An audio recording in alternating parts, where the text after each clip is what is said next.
Lebetkin, the Rabbi from another planet. Please like, share, and subscribe, and ring the little bell. Ring the little bell so you're notified when new videos drop. And I like me a bit of Doctor Who comics. I do. I will admit it quite freely. I like myself a bit of Doctor Who comics. It shouldn't come as a surprise to you. Like, I adore Doctor Who. I always have done. And I quite like comics. I mean, look, just look at the freaking background. This is not a set. This is real, right? This isn't G4. This is my freaking life, okay? Yeah, so I like myself a bit of Doctor Who comics. I always have done. I don't take them overly seriously, but, you know, that's because I understand what comics are. They're fun, right? They're fun. Unless, you know, you have some kind of, like, bizarre life-changing story that happens in it, but that's not so often. That's not what you should expect from comics. You should expect fun, energetic storytelling, right? That might be why the comic industry is completely in the toilet right now. A number of years ago, they said, you know what? You know all that fun stuff we had in comics, the superheroes, you know, the people wearing spandex with fantastic bodies, right? Male and female, just fantastic, and they would do like heroic things and daring do, and it would just be super fun, right? They said, nah, not so much of that anymore. You know what we should do? Instead of hiring people who like comics to write comics and make comics, we should hire random lesbians from community centers. Really? Yes, random lesbians from community centers, preferably with some kind of like mental deficiency, like autism or something, right? And mental deficiency is the wrong word for autism. I apologize. I don't mean to be offensive. I don't know what the correct terminology is. But, you know, they would be the people that should write comics. And then, you know, superheroes, comic books can be about fat women sitting around in apartments, eating occasionally, and going outside every now and again and shouting at men. That'd be great, right? That will be great. Because the people who are doing that, they forgot comics were fun, right? A bit of bloody fun. No, they thought it was a platform on which to re-educate the world, re-educate the world, and just like everything that came along to re-educate the world, it re-educated us that we really like things being the way that we like them, right? We know, yeah, if somebody likes Doctor Who for being Doctor Who, they will probably like Doctor Who for being Doctor Who. They won't like Doctor Who when it stops being Doctor Who, even if you write Doctor Who on it, right? So the comic book industry, pretty much dead. Now, an interesting little part of the comic book industry is Titan Comics. Titan Comics, a small company, the smallest company, relying mostly on licensed products, right? Like Doctor Who. So a small company in a smallish industry like the comic book industry are relatively small, but they said, you know what, we're not quite small enough, right? We're not quite small enough. Let's try and make us even more infinitesimally small. So you know what? Let's us also hire random lesbians from community centers and have them write our comics, right? And if we can't find random lesbians, let's find political extremists that hate everybody that isn't them, right? Let's do that to write comics. And it had pretty much the same result. Even less people bought their comics, right? Even less people bought the comics. So, what's all this about? Where am I getting it? Why is this in the news right now? It's because Jodie Whittaker's Doctor Who has failed so completely, like just so insanely completely, to the point that everybody knows it's failed. Even the people who have really invested a lot of their life into screaming, it's the greatest thing ever, right? And it's going to change everything. It's breaking that glass ceiling, and it's going to make everything better, right? Everything better. Well, that never happened. In fact, it made everything a lot worse.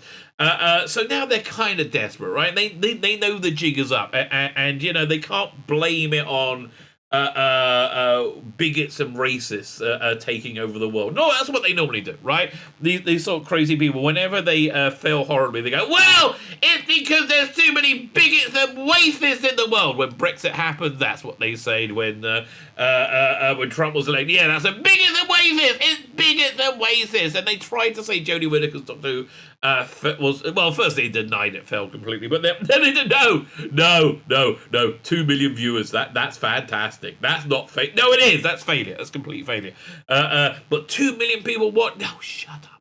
But that's what they bigotry and racism is the reason why it failed. They're a little bit flummoxed at this point because Rusty Davis is the successor to Doctor Who, and he's going to make a far more. I mean, whether you like it or not, whether you think it's going to be good or not, it's going to make a far more successful version of Doctor Who that's going to get a lot more viewers than the current era ever got. I think it's going to get more views than it ever got before. I really genuinely do. I might be wrong. We all might be wrong. No, nobody really knows. We can't know. Nobody knows the future, right? But it's replete. It's replete with so much representation, which is why the craze is like Jodie. They didn't like her because of the quality. She was objectively awful. I challenge anybody.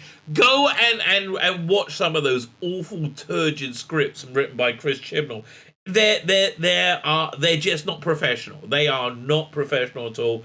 Frankly, I think the BBC should be able to sue them for their money back because it's just ridiculous, right? This is not a professional product whatsoever.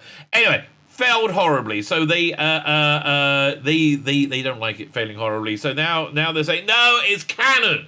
They know it's going to be forgotten forever, right? They know it's about to be erased forever because even with the best will in the world, right? Once this era is over, and once the era is stopped being propped up by shills in the media and the entertainment industry. I mean, those shills. Do you want to describe them? Like, I don't know. Let's give you an example. Christopher Eccleston saying Jodie Whittaker was the best Doctor. He's never seen it. He has no freaking idea, right? He just assumes that it's because they assume everything is bigots and racists, right? He just assumes it's bigots and racists why they don't like it. He doesn't know it's an embarrassment to both Doctor Who and the profession of acting, right? It's an absolute embarrassment. And I would love him and Colin Baker and all these people who go, Janet Fielding. I'd love them all to sit down and watch some Jodie Whittaker Doctor Who. But the thing is, they're normies, right? And normies basically think Doctor Who is crap, right? They think it's crap, so they can't tell the difference between Jodie Whittaker's Doctor Who, which is legitimately crap, and good Doctor Who, which we know to be good, which is any other, right? Any other Doctor Who than Jodie Whittaker. But anyway, naughty little scamps that they are. They are insisting that this era is not going to be erased and forgotten. Of course it's going to be erased and forgotten. Nobody cares about it enough to remember, right? You might get people to hold out for a year or two. 10 years from now, it's going to be an embarrassment, right? Just like this entire era, this entire time will be an embarrassment. I remember about 10, 15 years ago, I saw a documentary on the Summer of Love, the 1968 Summer of Love, and you had this like hippie woman in it saying, yeah, sex is awesome. We should have sex with as much people and love and sex with people. Be open and free and open-minded, and it's all wonderful. Cut to her 30 years later, and she's very conservative. She's wearing like a button-up dress. She's like, ah! And she's so embarrassed, right? So insanely embarrassed. That's what this series. That's what this whole time is going to be like. I mean, honestly, what would the Chinese Cultural Revolution be like if the Chairman Maoist people didn't win? Right? It would be an absolute stain and embarrassment. I mean, the Canadians are going to look back at this time and they are going to shudder. Right? They're going to shudder. Oh yeah, do you remember that time we all became totalitarian fascists? And called everybody else the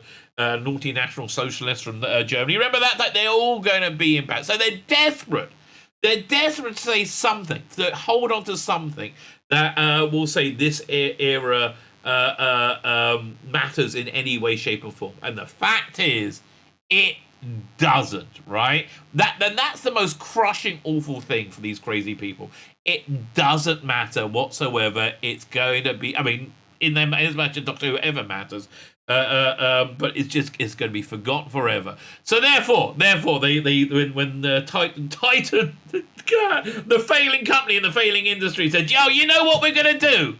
You know what we're gonna do? We're gonna make a Doctor Who comic with the fugitive Doctor, Dr. Ruth, Dr. Joe, whatever you want to bloody call her, right? And then we're gonna explain, we're gonna prove that she is the first Doctor before William Hartnell, and all that tearing up of canon, all that tearing up of lore, all that tearing up of everything you loved is totally legitimate. No, it's not. So anyway, they want to say that, well, it's canon now. Dr. Joe is it's not.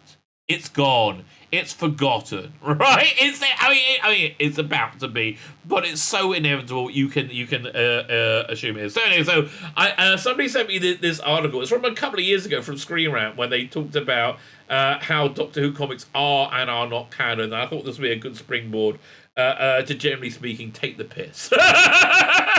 Which is really what we do here, right? That's my raison d'etre. See, what is it you like to do on your YouTube channel? Well, I like to talk about Doctor Who, right? I like to talk about Star Trek. I like to talk about geeky stuff, Star Wars, all that. I like doing comic books. I like talking about what I really like doing is taking the piss. I really like taking the piss, so that's what we're going to be doing. Oh, bloody hell, I'm 11 minutes in. I haven't bloody started. Like, share, subscribe.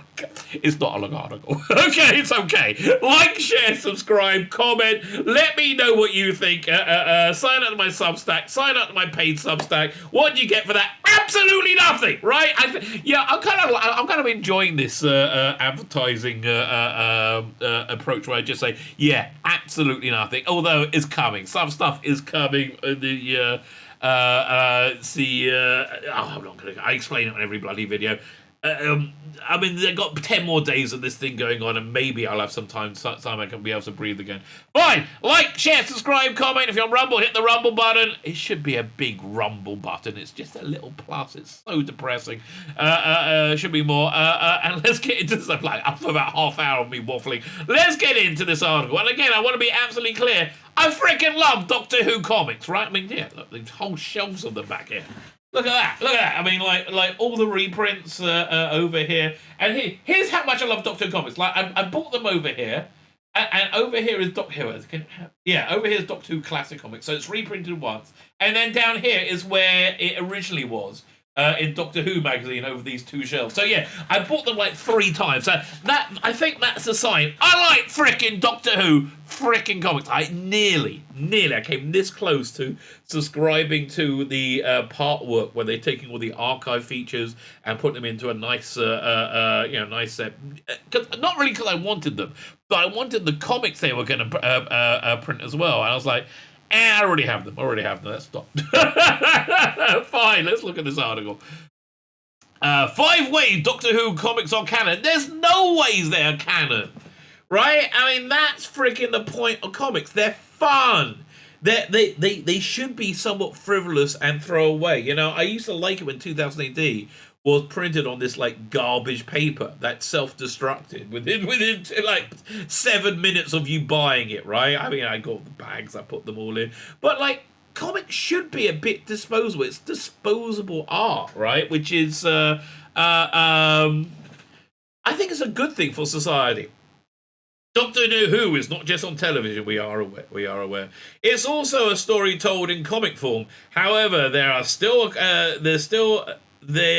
a question of whether these comics are canon or not. There's no question, right? There's no question whatsoever if they're canon or not. They are not canon, right? And I'm sorry, I mean, they may be parallel to canon, right? They may mimic canon, but they basically change with the production team. It used to, I used to love the comics in the 90s of Doctor Who magazine when they were kind of like syncing with the Virgin New Adventures, and you got like this idea of like this holistic story being told, but it's forgotten now, right? The New Adventures, that's in the old era. You can't even buy them anymore. It's a forgotten era, which is really sad, right? It's really, really sad. New Adventures were fantastic. I wish Big Finish would just do some books on tape with them, right? Because they were. I mean, you read them now, they're a bit immature, right? Now I'm like 30 years older, but back then I really enjoyed them. Fine. Doctor Who is continuing to expand as a universe and a franchise. Since it's been around for over 50 years, it's not surprising that the TV show has made its way into every medium, from escape rooms to films to novels, and now even comic books. It was right at the beginning. There was comic books, right at the beginning. Even comic books fans are like, who is this doofus? I mean, like, why are you surprised? Oh, even comic books. Oh, I mean, okay, fine. There's an ongoing debate whether the comics themselves are actually canon. No, there's not. I don't like. Where is this debate? Right? Where is this debate that Ace is dead and John and Gillian were companions? Where is this debate? There is no debate, right? If there is a debate about it, how come Patrick Troughton's Doctor had a bunch of adventures that seemed really, really different from most of his TV adventures, and then he had them exactly again, just with his head replaced with John Pertwee, right? How did that happen? I mean, it's so dumb. It's so dumb. Again, this was somebody who loves freaking Doctor Who comics. There's no ongoing debate whether are canon. Some believe that only the TV shows and films are considered canon. Who believes that? Who believes the Peter Cushing movie and the TV show are in the same universe? Right? What? Has this guy ever met a Doctor Who bloody fan? I don't think so. So nobody believes that, right? Okay, so you're wrong to start with. Okay, good. I just want to be clear how wrong you actually are. Although that has really become a far more complex issue considering the changes in continuity of the show. Funnily enough, they're trying to say Jodie Whittaker's era is canon because we now have a comic book with Dr. Ruth, right? We have a comic book with Dr. Ruth, so therefore Jodie's era is canon, okay? No, what's happened is Jodie decanonized her own era, right? I'm really hoping there's no real connective tissue between the Chibnall finale and Russell Lee Davis's 60th, whatever it's going to be, right? I understand they got the same TARDIS shell from Exterior as Jodie, and that's fine. Really, that really works fine. Something that makes it so Jodie fans can think that it happened, right? That's okay, right? That's okay. As long as it has room for me to think it didn't happen. That would really make my life better. And if I've got to re-edit stuff to make my own headcanon work, that's fine, okay? But it doesn't matter because none of the Jodie stuff is ever going to be remembered or talked about. It's over, right? I want you to know it's so freaking over. And that's what is coming on. There's plenty of arguments for and against the idea that actually all comics, it's all considered significantly connected. It's connected, but not canon. Okay, so number 10, not canon because it contradicts the show. Well, that might be a big one, don't you think? Don't you think that's a big one? There's plenty of contradictions. Ace dying. Okay, that seems like a big one to me. Man, come back. Now I've got to refresh the page. There you go. Thank you.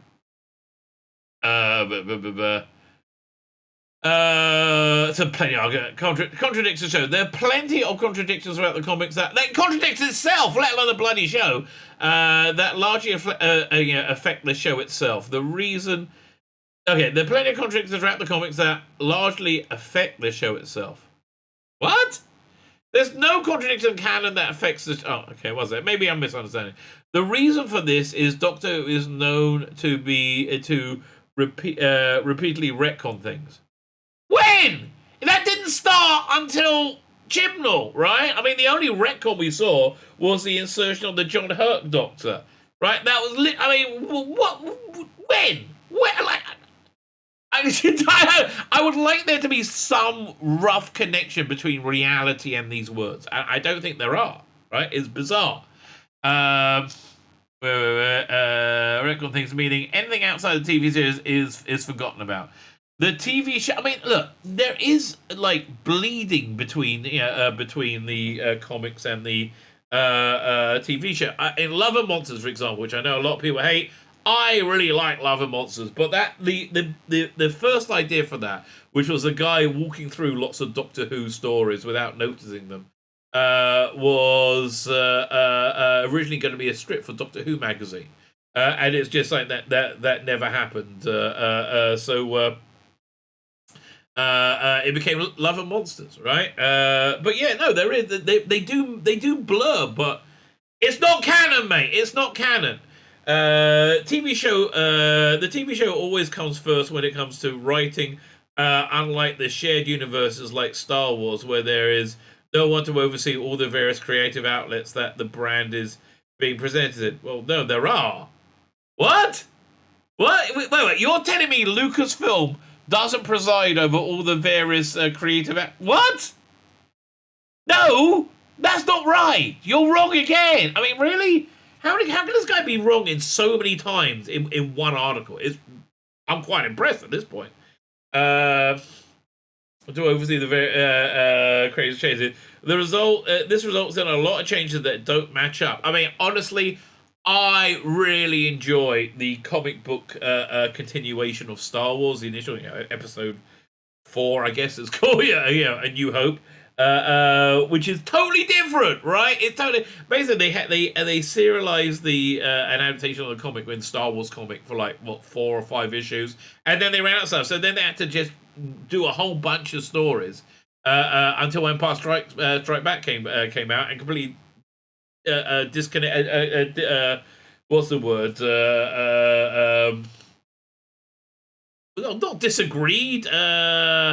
Contradicted. Oh, I had to look at completely contradicted everything that came before. Right. I quite liked it. Much better though. Actually, after if you can find them, the Star Trek comics that take place in between Star Trek. What was it? 3 and 4. Right, so in between. I think it's between Star Trek 3 and 4.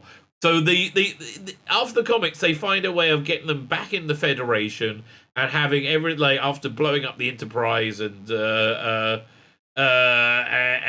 they come home and they resume being Star Trekky again.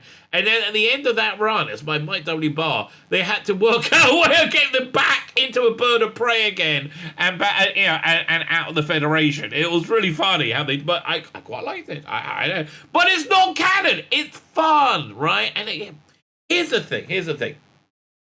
Like all fanatics, like all evil fanatics, they have no sense of humor, and they can't understand a sense of humor. The Taliban is not overly renowned for its sense of humor, right? Fanatics do not have a sense of humor. So when they see something that's a bit of fun, like a comic or the brain of Morbius, the faces that appear in the mind bending, their brains can't cope. They're like, it must mean that everyone's trans. And that's kind of how everything connects up in their head, right? Right now, it'll be another thing in another few weeks. But let's find out what it is. The results are the changes don't match up, right? They are canon. Wibbly wobbly, timey wimey. Oh, shut up! That's such a crap way of explaining it. Wibbly wobbly, timey wimey is usually a statement used in the show to explain strange paradoxes, confusing timelines. And pretty much when any continuity is all but lost. I mean, so you got like multiverse, I guess. It's just a wibbly wobbly timey. That works for like unit dating with Mordred Undead, right? You can little bits here and there, not like massive different plot points. It's an easy way to explain the comics, therefore. No, it's an easy way for idiots to do it. Don't be an idiot. Be somebody who can think for themselves. The comics can be seen as if they're adventures that really did happen, making them canon. However, all the big changes in the universe means the Doctor may not remember them, and they might be slightly different. The comics are canon, therefore, but they don't have a large impact. So, that's just dumb. Right, that's just a dumb argument. Right, they're canon, but they're not real. I mean that's the problem when you have idiots trying to like work in a reasonably complex lore. Right, they don't know how to do it because they're idiots. They are not canon. Lack of acknowledgement. Okay. I love the way that they're able to really nail Joda's gormless expressions. I mean, like, okay. And actually got, was it Ryan's, like, spacey look into nowhere as well. Whether it's the enemies they have fought, the friends they have made, or the events that affect their adventures, what happens in comics is never referenced in TV shows. Everything. Can I say everything? It happened in the comic that was referenced in the TV show? No, I'm still waiting for there to be a beat the meep thing. So I mean, honestly, you get a much grayer area with Big Finish's stuff because I don't know why. Once you put a performance into it, it kind of more legitimized it. Once there's Tom Baker in it, it just does more legitimize it. And they did a great adaptations of a couple of the Doctor Who magazine comics. Does that make them canon? No, I think they kind of set them in a separate universe. Big Finish production radio dramas have been referenced before, confirming that they are indeed canon. Yes, they have. They have. I mean, like, in Night of the Doctor, Paul McGann's Doctor says Chris, and what's his name? What's her name? Charlie. But since the comics don't have any loose connections, it's difficult to say that they are definitely considered part of the story. They're really, really not. They are. If like, I mean, if Absalom Dak shows up one day, Absalom Dak showed up. He was in a Time Heist, like picture of him, because it was fun, idiots, because it was fun. Oh God, people who don't understand fun. Our canon, then, new initiative. Oh please, new initiatives tend to die away pretty quickly. There's a brand new initiative called Time Lord Victorious. Well, see, this was done in November 20, right, 2020. We didn't know it would be shit and we'll die horribly on the vine. I mean, it could have been good, but it wasn't. There's a brand new initiative called Time Lord Victorious, which brings together many of the past Doctors, their companions, and huge enemies like the Daleks. Right? It's kind of like Shadows of the Empire was for Star Wars. When they before the prequels. It's a cross-promotion affair unlike anything before, with radio productions, escape room, and even events in the theatre. There's a lot to unpack here. Any comics released are part of the larger story will be considered canon. No, they won't, right? Oh, God, I read those comics. They were awful. They were absolutely awful. It was Jody Houser, who I don't think is a very good writer, just with a dull, idiot story that didn't really join up in any way, but then ended up bringing in Jody towards the end, right? Weirdly enough. Are not canon, wiping out old continuity. Let's have a look. It's common for TV show to completely reset. It's common? No, it happened like once or twice. It's common for the TV show to completely reset time and wipe away any previous continuity. It's happened a number of times from Big Bang episode to the revelation that the Doctor's history was far more complex than he imagined. I would say one of those was canon, one of those certainly wasn't. It's natural for TV shows to go through some soft reboots, as it were, but every time it does, so it removes itself further and further away from the comics. The benefit is freer storytelling. Well, that wasn't the benefit with Chibnall's mess, now was it? This is more of this is more saying it is canon because we've done the reboots and that's where they got lost. All canon, plenty of gaps. Again, is there a gap that you can put Ace's death into? Right? I don't know. Who is also alive in the comics as well. This year's show is extremely long. That means there are plenty of gaps to fill in. I think Big Finish is doing that. I mean, that's what all these things are for. Okay. If you can squint and go, oh yeah, this is kind of Doctor Who, yeah, that works. But that's all it is. It means there are plenty of gaps to fill in. The comics do a great job of looking for places where other stories can fit without affecting the main narrative of the universe. Again, no. I mean, do you remember there was a great, how was it, in Doctor Who magazine, it was a Paul McGann story, so it would have been, I don't know, in the mid-90s, I guess, early 2000s, it'll be before, was it Eccleston showed up, where it was I think the anniversary, like the 20th anniversary of Doctor Who magazine, where Paul McGann's Doctor falls asleep and he has an adventure with John and Gillian, and it's in the style of those 1960s strips. I really loved it. I mean, you do have Frobisher appeared in a couple of Big Finish productions. I mean, again, there is bleed. There is bleed between the two, right? I would love to see Frobisher on TV, right? I think that would be wonderful. Frobisher, by the way, if you don't know, is a shapeshifter who takes the form of a penguin. Sometimes he's stuck in that shape, sometimes it's not. Frobisher was awesome, though. Oh man, and they're about to do a box set on Big Finish of David Tennant and Old Companions, which one of the first ones I am not getting. I'm like, no, it's one too many. But if you had a David Tennant Frobisher box set, I would get that in a bloody heartbeat, absolute heartbeat. If you haven't heard Maltese, was it? It was a who wrote it? It was really good. Rub Sherman wrote it. Yeah, the Maltese Penguin, that was a free giveaway, but I think you can buy that now. And you had not Jubilee. I can't remember. It was a really good one. It was really, really good. Really dark and scary as well. Let me see. Without affecting the main character.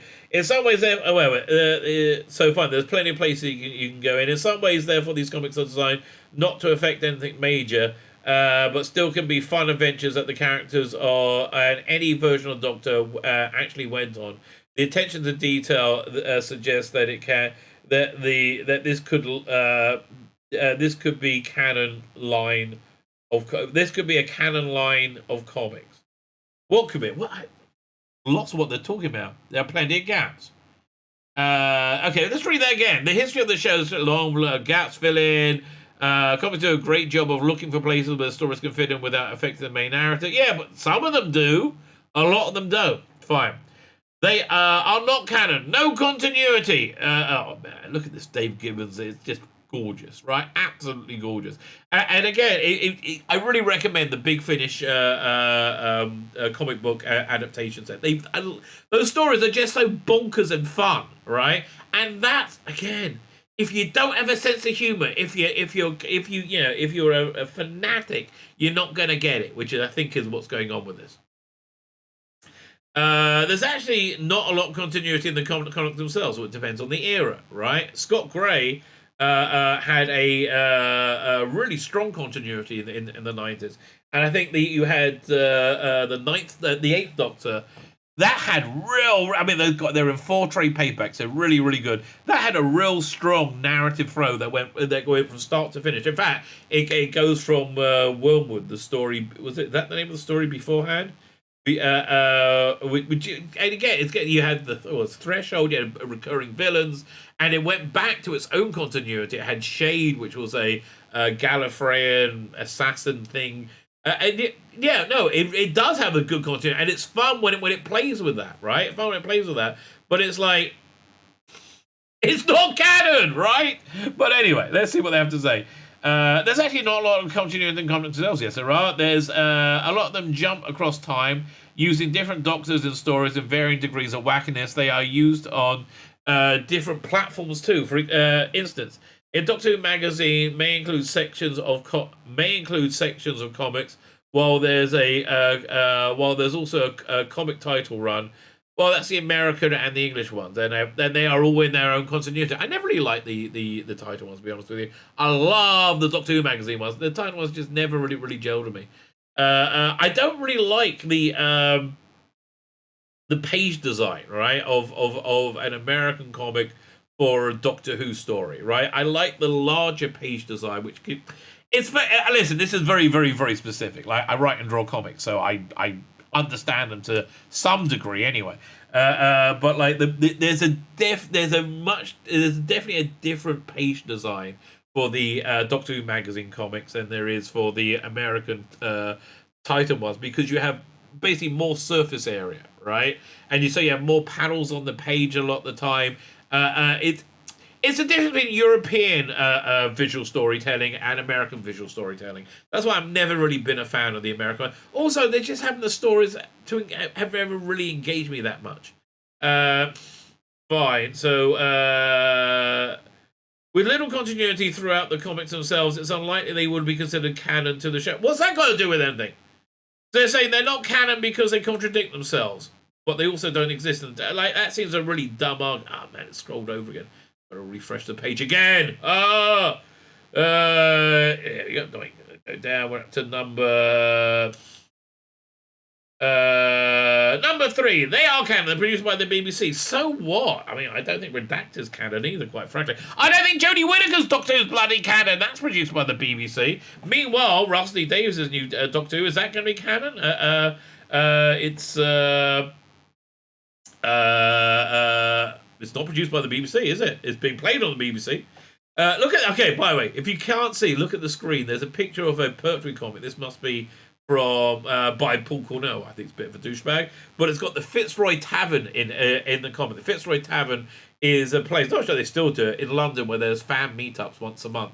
Which I used to love going to. But again, that was back in the dim mist of time. Sometimes the right to a brand are licensed out and the brand doesn't have much involvement in what happens. Well, that's not really the case so much anymore, is it? I mean, that was only when you think thought it really didn't really matter. Now it does. Why other comic publishers do produce the comics? The BBC, while other comics do produce the comics, the BBC do have oversight in regards to what happens. But again, I think that's true of any franchise, right? In theory, whether there's a terrifying alien seen previously on the show, or perhaps in a story that might add new dimension to the TARDIS, the BBC have say over whether or not the story goes ahead, suggesting that it is canon. No, this is more of a logistic thing. They don't want they don't want to have the toe stepped on, right? If they're planning something with Sontarans, they won't want Sontarans doing something else in a different medium. At least that's how it works with Big Finish. These are just dumb arguments over and over and over again. Number 2, they are not canon. Similar to the books. And the books are, I don't think the books are canon either. I mean, the way they dealt with it with the Virgin Universe was, as I said earlier, they put them in their own, like, pocket universe. The books are actually very similar to how the comics work. The books are usually not considered to be canon, therefore, it can be assumed that comics are also not considered to be canon at all. I don't know. If you're considering the comics canon, why aren't you considering the books canon? I don't understand that whatsoever. Like, how do you make that distinction? Radio productions have been confirmed to be canon in the past, but really, I mean, what was that? What was the ones with John Pertwee? They were pretty lousy. John Pertwee, Liz Sladen, and Nicholas Courtney were really excited at the time because no other Doctor was happening. Paradise of Death, was that the one? And I think Paradise of Death.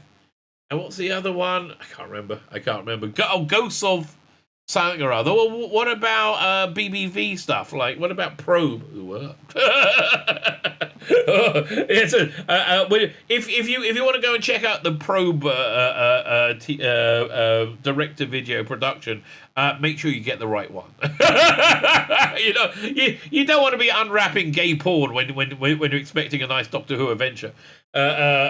Probe. I mean, really, it does just kind of lend itself. By the way, one of those direct-to-video stuff from the 90s, BBV thing, it was totally, pornographic. Well, it wasn't hardcore, but it was much more than I was comfortable with. It was a Zygon story where they took all the Zygon took the clothes off and they were having sex in the middle, and it was weird. It was very, very strange. I didn't understand what was going on with that. So the radio had been confirmed to be canon in the past, but since other materials haven't had that confirmation before Time of Victorious wasn't canon either. Again, Time of Victorious is as canon as a Jodie era, probably more so because it's got popular Doctors in it.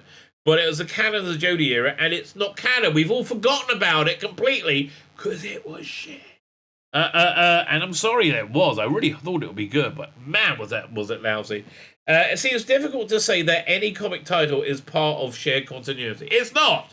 It's not. It is difficult to say because it's not at all. Number 1, they are canon because of other Doctors. This is the reason they want it to be canon, right? Finally, after prevaricating around and dragging their feet, they finally get to the point. We want them to be canon super, super, super much so we can make the Jodie Whittaker era canon. No! Jodie Whittaker decanonized herself just like the comics, right? Although the comics were a lot more fun and enjoyable. There are many other versions of the Doctor being brought into continuity that things have become even more confused. That's why it's being wiped away, right? That's what I think Russell Davies is. One of his first job is wiping all this garbage away, right? Making Doctor Who focused again, making it about something, making it work again, right? There's now ways the comics can play into this. I reckon we're going to have one big multiversal adventure from Russell and from Chibnall, and then it's all going to be just back to being Doctor Who again. Maybe Shooter's going to be a reboot. Who knows? Who knows? A soft reboot, hard reboot, who knows? Well, very minimally it'll be a soft reboot. It's like when you get regeneration, it's always a soft reboot. Now the way the comics can play into it. Yes! Finally, yes, this is the whole point of everything. This is what you've been going around about. The later season of the show blew blinds of fans away by revealing this information. Yeah, and that's why it's forgotten. That's why it's being retconned away. That's why it's not Doctor Who. Amongst the reasons why it's not Doctor Who. If the comics take advantage of the fact that there are different stories with different doctors that the audience have never met, they could all be considered canon. I think they're all going to... Okay, here's what I expect to happen, right? Here's exactly what I expect to happen for exactly the same reasons. Back when I was a kiddie wink, right, we had the thing called Crisis on Infinite Earth. Crisis on Infinite Earth was awesome. It was... it happened across all the DC comics. I was a bit of a DC guy, but I didn't read all the DC comics. I read Swamp Thing, right? But I liked how it affected my little area in Swamp Thing.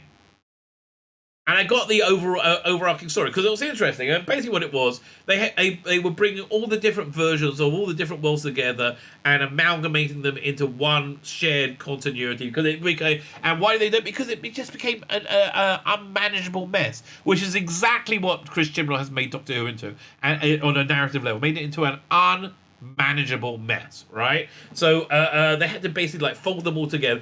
It was logistics, right? It wasn't really a storytelling thing. It was basically logistics, which storytellingly was fun. That's the sort of big, bombastic, big screen kind of entertainment, comic book style entertainment that I think Russell D Davies will be going in for. I think they're going to just amalgamate it all together, and it's going to be gone. Going to be gone. If you want to believe Jodie's real, you can. Or if you just want to notice how she's fundamentally never like the Doctor, you can also keep doing that.